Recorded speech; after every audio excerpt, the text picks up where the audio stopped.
Time now for You Are What You Eat. A study published in the November American Journal of Clinical Nutrition says Swedish researchers discovered a high sugar-packed diet may boost pancreatic cancer risk. Here to tell us more is Mark Mincolla, PhD, a natural health care practitioner from Cohasset, Massachusetts. Hi, Mark. Good morning, Brad. Tell us a little bit about what they found out. Well, what they found out that those folks who do consume high amounts of sugar, specifically, they found that people who have more than 5 added servings of sugar a day or 2 servings of soft drink a day, big trouble, as much as a 93% increased risk for pancreatic cancers.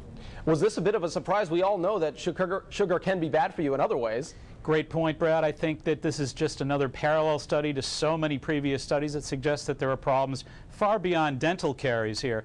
And it makes perfect sense, Brad, because obviously the liver, along with the pancreas, very busy at processing our sugars, our carbohydrates.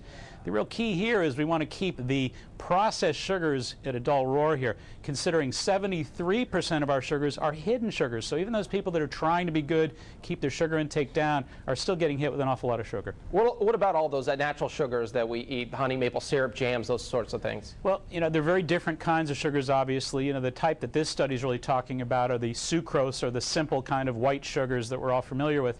The study didn't really address those, although I would suggest that those are probably a little bit safer because they're not disaccharides. They don't have the same pancreatic response to insulin. They don't trigger the same pancreatic response to insulin.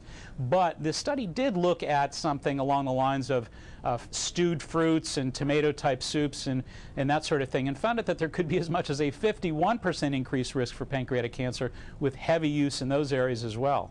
Do we understand what's causing this? Well, why there's this link? I mean, obviously a high sugar diet can also lead to obesity, I would think. Well, you're absolutely right about that. And I think the real key, Brad, that keeps coming up over and over in a lot of these negative studies about sugar is insulin, quite frankly. And I think insulin has really associated itself with all kinds of problems, and now yet again a new one, cancer. And I think the key really is insulin. All right. Thank you, Mark, for joining us. Folks want to learn more, Brad, they can check out our website at www.maxhealing.com.